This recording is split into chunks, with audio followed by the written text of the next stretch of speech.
You ask Tiger to solve. This deals with linear equations with one unknown. The final result is z equals 16/3. Let's solve it step by step. Simplify the expression. Expand the parentheses. Multiply the coefficients. Simplify the arithmetic. Group all constants on the right side of the equation. Subtract 3 from both sides.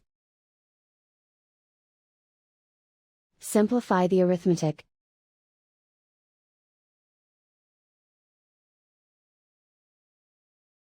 Isolate the z. Divide both sides by 6. Simplify the fraction. Find the greatest common factor of the numerator and denominator.